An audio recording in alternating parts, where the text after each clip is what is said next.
কাজকর্ম ছেড়ে আমরা মসজিদে ইবাদতের উদ্দেশ্যে উপস্থিত হতে পেরেছি, তাই সকলে বলে আলহামদুলিল্লাহ। তারপরে পরে আমাদের ধর্মের গুরু, ধর্মের নেতা, সর্বকালের সর্বযুগের সর্বশ্রেষ্ঠ মহামানব জনাবে মুহাম্মদুর রাসূলুল্লাহ, সকলে বলি সাল্লাল্লাহু আলাইহি ওয়াসাল্লাম,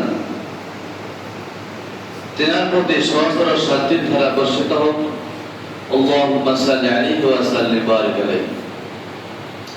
আমি আপনাদের সম্মুখে সূরাতুল নিসা এবং সূরাতুল আহজাব থেকে দুটো আয়াতের টুকরো তেলাওয়াত করেছি। সে আয়াতকে কেন্দ্র করে আমি আমার সংক্ষিপ্ত তথ্য বলে বিবরণ তুলে দেওয়ার চেষ্টা করব ইনশাআল্লাহ আজিজ। আমার তৌফিক ইল্লা বিল্লাহ, আলাইহি তাওয়াক্কালতু ওয়া ইলাইহি উনীব। সেই বিষয় হচ্ছে, সেই টপিক হচ্ছে, সেই মজমুন হচ্ছে ইসলামের নারীর মর্যাদা। ইসলাম ধর্ম নারীদের কি মর্যাদা দিয়েছেন, সেই বিষয়ের উপর সংক্ষিপ্ত তথ্য বলে আলোচনা।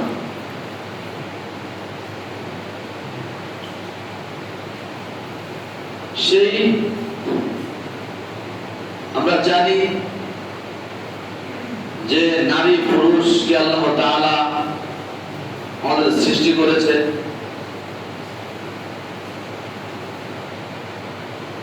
তো জাহেলি যুগ, যে যুগটাকে বলা হচ্ছে বর্বরতার যুগ, অজ্ঞতার যুগ, মূর্খতার যুগ, সেই যুগটাকে বলা হচ্ছে আইয়ামে জাহেলিয়াত। সেই যুগে নারীদের সম্মান ছিল না। ইসলাম ধর্ম আসার পরে নারীদের সম্মান, নারীদের ইজ্জত দিয়েছে। এই ইসলাম ধর্মই দিয়েছে নারীদের সম্মান, ইজ্জত। কিন্তু দুঃখজনক বিষয় হচ্ছে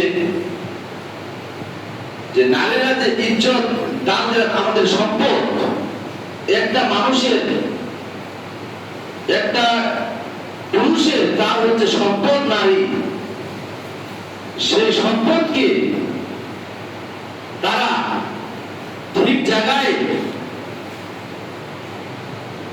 খেলা রাখতে পারে না। আচ্ছা, আওরাত শব্দ হচ্ছে আওরাত।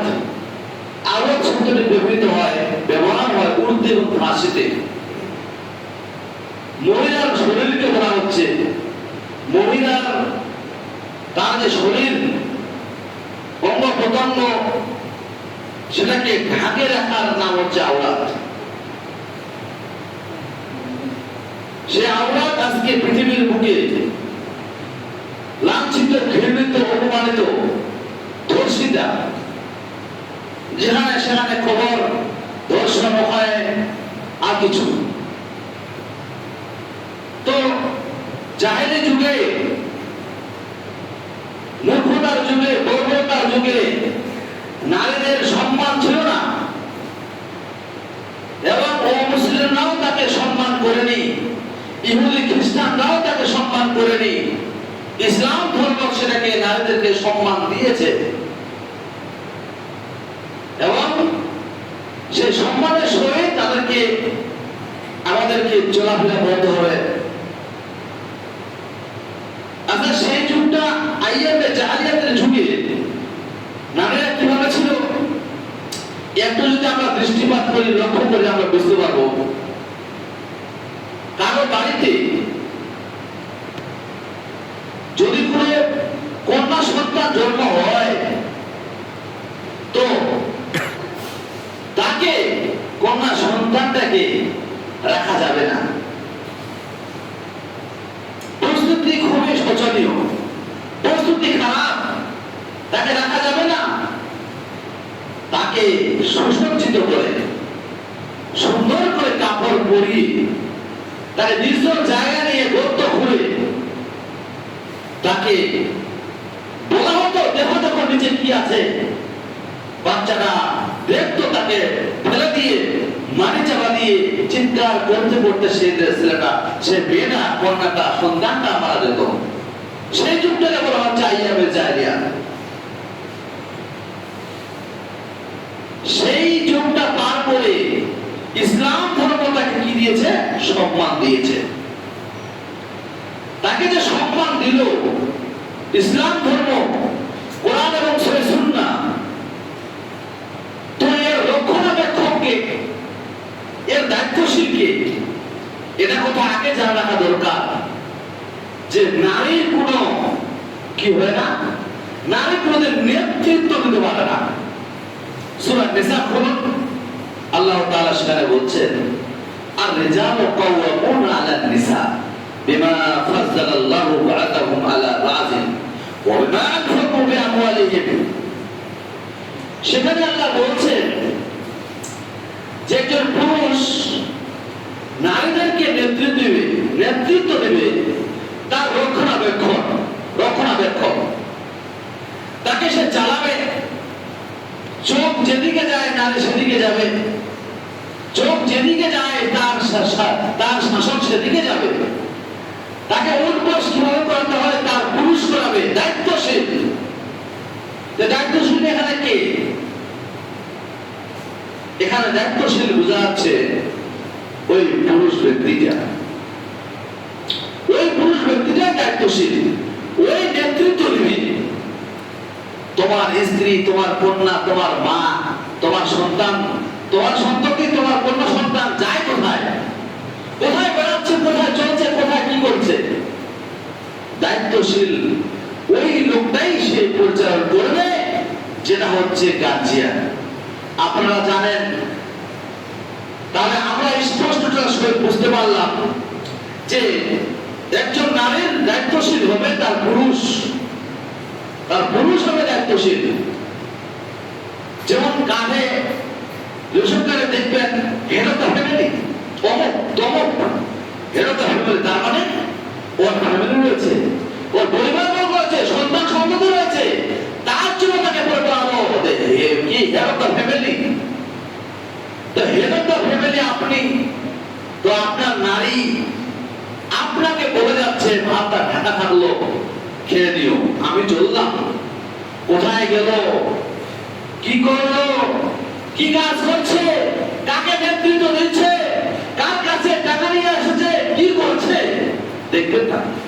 আমার বাচ্চাটা, আমার কন্যা সন্তানটা স্কুলে গেল না কলেজে গেল না প্রফেসরে মানে ইনস্টিটিউটে গেল না একাডেমিতে গেল না কোনো পার্কে গেল না কোনো পতিতালয়ে গেল না কোন জায়গায় গেল, আজকে আমাদের দায়িত্বশীল গণকে কোনো পদক্ষেপ নেই, কোনো নজর নেই। কোথায় গেল মেয়েটা, সারাদিন কোথায় গেল, কি ঘুরছে, তার দৈনন্দিন জীবনে কি কাজ, তার দৈনন্দিন জীবনে সে কিভাবে তার জীবনটা অতিবাহিত করছে, সেই দিকটা লক্ষ্য করবে কে? গার্জিয়ান, অভিভাবক। রাসূলুল্লাহ সাল্লাল্লাহু আলাইহি সাল্লাম বলেছেন অভিভাবকের ক্ষেত্রে যে অভিভাবককে জিজ্ঞাসা করা হবে তার দায়িত্বশীলের ব্যাপারে, যে তুমি দায়িত্ব কিভাবে, যে যেভাবে হোক না কেন, যে যে কারণে হোক না কেন, তাকে জিজ্ঞাসা করা হবে তোমার দায়িত্বের ব্যাপারে। পরিবার বর্গ দায়িত্বশীল হলে পরিবার বর্গ দায়িত্ব, আপনি যে যেখানে দায়িত্ব পালন করুন না কেন, সেই বিষয়ে আপনাকে জিজ্ঞাসা করা হবে। তাহলে আমরা জানতে পারলাম যে ইসলাম ধর্ম যে দায়িত্ব দিয়েছে, ইসলাম ধর্ম এখানে নারীদেরকে মর্যাদা দিয়েছে, এবং ইসলাম ধর্ম নারীর হচ্ছে আপনার দায়িত্ব পালন করবে তার পুরুষ, তার বাবা, তার ভাই, এভাবে করে তার পুরুষ দায়িত্ব গ্রহণ করবে। কিন্তু মহিলাদের আজকে সমাজে আমাদের যেখানে সেখানে ধর্ষণ, যেখানে সেখানে হচ্ছে এগুলো কাজ হচ্ছে, ধর্ষণ ডিফিনেশন হচ্ছে, ধর্ষণের সংজ্ঞা হচ্ছে যে কোনো মহিলার আবরুকে জবরদস্তি ভাবে হরণ করা, কোন মহিলাকে ইজ্জতকে হরণ করা, ছিনিয়ে নেওয়া জবরদস্তি ভাবে, একে বলা হচ্ছে, এটা হচ্ছে ধর্ষকের ডিফিনেশন, সংজ্ঞা, তারিখ। আর জেনা, জেনা হচ্ছে সংজ্ঞা হচ্ছে উভয় দুটো পক্ষে রাজি রেজা, মানে দুটোকে রাজি আছে, ওটা হচ্ছে জেনা। জেনা এবং ধর্ষণ বুঝতে পারলাম আমরা, সেই নারীরা আজকে সম্মুখীন হচ্ছে। তাদের কিছু কারণ রয়েছে, তার মধ্যে একটা কারণ হচ্ছে তাদের মধ্যে আজকে পর্দা জিনিসটা নেই, তাদের মধ্যে পর্দা জিনিসটা বেঁচে খেয়েছে, তাদের মধ্যে পর্দা জিনিসটা আজকে উঠিয়ে দিয়েছে, পর্দাটা নেই। এই পর্দার ব্যাপারে আপনাকে ওয়াজ করছি এই কারণে যে আপনি দায়িত্বশীল, আপনি অভিভাবক বাড়ির, হেড অফ দ্য ফ্যামিলি, তো আপনার কন্যা সন্তানরা বা আপনার স্ত্রীরা আপনাকে কতটা মূল্য দেয়, আপনি বা কতটাই তার প্রতি নজর দিয়েছেন যে তারা কিভাবে পর্দায় করছে। আরো অনেক ধরনের কারণ আছে ধর্ষিতার, তার মধ্যে একটা কারণ নিয়ে এসেছি, সেটা হচ্ছে পর্দা ইসলাম করতে বলছে। পর্দাটা কে করতে বলছে? ইসলাম করতে বলছে। জাহেলি যুগের কথা ছিল তাদেরকে ধর্ম, তাদেরকে সম্মান দেওয়া হয়নি, তাদেরকে জিনায় দাফন করে দেওয়া হতো। তো ইসলাম আসে, আল্লাহ পাক রব্বুল আলামিন সূরা, একটা সূরার আয়াতের 30 নম্বর আয়াতে বলছেন, সূরা আহজাবের বলছেন, ওয়াকারনা ফি বুয়ুতিকুন্না ওয়ালা তাবাররাজনা তাবাররুজাল জাহিলিয়াতিল উলা। কি বলা যায়? কি বলা যাচ্ছে আয়াত দ্বারাই? ওয়াকারনা ফি বুয়ুতিকুন্না, নারীগণ তোমাদেরকে বলছি তোমরা বাড়িতে ঘরের মধ্যে প্রবেশ করো, বুয়ুতিকুন্না। একটু যদি প্রয়োজন হয় যেখানে সেখানে কুসুমন্ডি মালদা হরিরামপুর ঘুরে বেড়ায়, একটু প্রয়োজন নেই, কিন্তু না গেলেও চলে।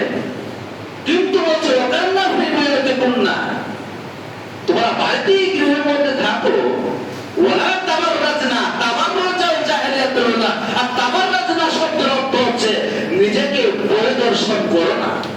পরিদর্শন মানে নিজেকে চেঞ্জ করা, নিজের যে একটা আল্লাহ পাক রব্বুল আলামিন সৌন্দর্য দিয়েছে, সেই সৌন্দর্যের উপর হাত লাগানো, আরো কিছু ফ্যাশন করা, এর নাম হচ্ছে তাবাররাজনা, মানে পরিদর্শনী। যেটা পরিদর্শন করলে অন্য পুরুষ আকৃষ্ট হবে। দায়িত্ব কে নেবে? এই ধর্ষণের দায়িত্ব কে নেবে? ওয়ালা তাবাররাজনা তাবাররুজাল জাহিলিয়াতিল উলা। যদি পরিদর্শন করো তাহলে সেটা হচ্ছে জাহিলিয়াতের যুগের নমুনা। জাহিলিয়াতের যুগের মেয়েরা এভাবে তারা পরিদর্শন করত, তারা এভাবে করে নোংরামি করত।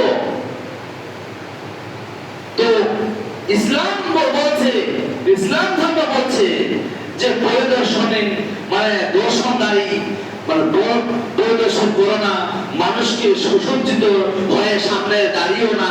আজকে আমাদের সমাজে যেটা বিয়ে বাড়িতে বেহাপনা মহিলাদের দেখেছেন, যদি আপনি দেখেন আপনার চোখ লজ্জা, আপনি দেখছেন তবুও আপনি কিছু বলছেন না। আমাদের সমাজে বর্তমান সোসাইটিতে, যে সমাজে এখন বর্তমান সোসাইটিতে, তো ওই জাহিলিয়াতের যুগ আর এই যুগের মধ্যে পার্থক্যটা কথা যাচ্ছে। কি পার্থক্য আছে? বয়স্ক মহিলা, ছেলেধারী মহিলা, তারা কি করছে? নাচছে, ড্যান্স দিচ্ছে, আমি দেখেছি।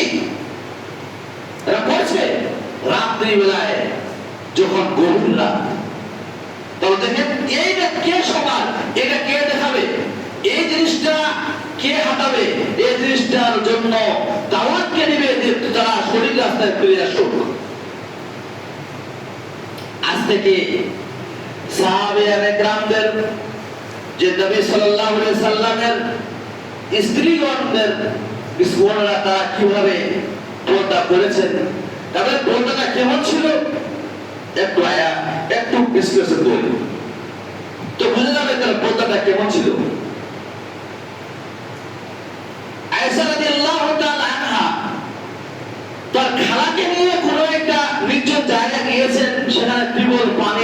পানি খরচ করার জন্য, পানি ব্যবহার করার জন্য।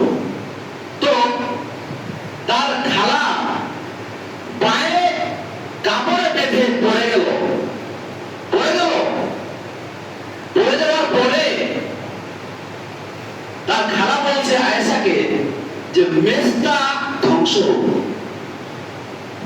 আয়েশা রাদিয়াল্লাহু তাআলা আনহা বলছেন, কি বলো খালা, মেজটা তো বাদরি সাহাবী।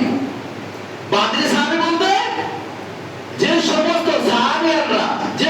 সাহাবীরা বদরের যুদ্ধে হাজির ছিল, তারা সম্মানীয় ব্যক্তি, তারা বাদরি সাহাবী বলা হয়। তো ওই সমস্ত সাহাবীদেরকে তুমি কি বলছো ধ্বংস হোক? সে তো বাদরি সাহাবী। বলছে, শোনো, তোমার নামে অমুক লোকের সঙ্গে তুমি জিনা করেছো, এটা বলে বেড়াচ্ছে। তো আয়েশা রাদিয়াল্লাহু তাআলা আনহা বলছেন যে এ কথা কি আমার বাবা শুনেছে? এ কথা কি আমার মা শুনেছে? এ কথা কি আমার স্বামী মুহাম্মদ সাল্লাল্লাহু আলাইহি ওয়াসাল্লাম শুনেছে? বলছে, হ্যাঁ শুনেছে। সঙ্গে সঙ্গে ফিরে রাসূলুল্লাহ সাল্লাল্লাহু আলাইহি ওয়াসাল্লামের কাছে গিয়ে বলছে, আমাকে বাপের বাড়ি যাওয়ার জন্য অনুমতি চাই। আমাকে বাবার বাড়ি যাওয়ার জন্য আমি অনুমতি চাচ্ছি। সেই অনুমতি নেওয়ার জন্য সে আয়েশা রাদিয়াল্লাহু তাআলা আনহা তার স্বামীর কাছে গিয়ে হাজির হলো। আমি আপনাকে বলতে যাচ্ছি যে অনুমতি কাকে বলে? অনুমতি কাকে বলে? একে বলা হচ্ছে অনুমতি। আপনার স্ত্রী, আপনার কন্যা যেখানে সেখানে আপনাকে না বলে চলে যাচ্ছে, অনুমতি নেই, কিছু নেই। এই তো সমাজ। শুধু তাই নয়, রাসূলুল্লাহ সাল্লাল্লাহু আলাইহি ওয়াসাল্লাম রাত্রি বেলায় উঠে কবরস্থানে গিয়ে তিনি হাত তুলে একাই দোয়া করছেন। তো আয়েশা রাদিয়াল্লাহু তাআলা আনহা সন্দেহ করছে যে আল্লাহর নবী সাল্লাল্লাহু আলাইহি ওয়াসাল্লাম কোথায় যায় প্রতিদিন? তো আয়েশা রাদিয়াল্লাহু তাআলা আনহা বলছে, আমি আজকে একটু পরীক্ষা করে দেখবো তো কোথায় যায়। তিনি রাত্রি বেলা ভান করে শুয়ে আছেন, দেখছেন নবী সাল্লাল্লাহু আলাইহি সাল্লাম ওই কবরস্থানে গিয়ে হাত তুলে গায়ে দোয়া করছেন। তিনি দৌড়ে গিয়ে দেখছেন দোয়া করছে। তিনি আমার তাড়াতাড়ি যেন রাসূলুল্লাহ সাল্লাল্লাহু আলাইহি সাল্লাম না দেখতে পায়, এই যে শুয়েছিলেন এবং কবরস্থানে গেলেন কিছু জায়গা, 30-40 বছর পুরনো জায়গা, সেই জায়গাটা তিনি কাপড় পরিধান করে সুন্দরভাবে মাথা ঢাকা দিয়ে তিনি যাচ্ছেন। এটুকু রাস্তা রাত্রিবেলায়। তো পর্দা কাকে বলে? যাচ্ছে। আজকে যদি আপনার সন্তান, আপনার কন্যা, আপনার স্ত্রী যদি আপনি দেখেন বিয়ে বাড়িতে বেহায়াপনাটা কিভাবে চলছে, আপনার তো মাথা ঘুরছে না। কারণ আপনি তো জানেন না পর্দাটা কি জিনিস। পর্দার ইতিহাস অনেক দিন আগে থাকে। সে ইতিহাস বলতে গেলে 1 ঘন্টা টাইম লেগে যায়।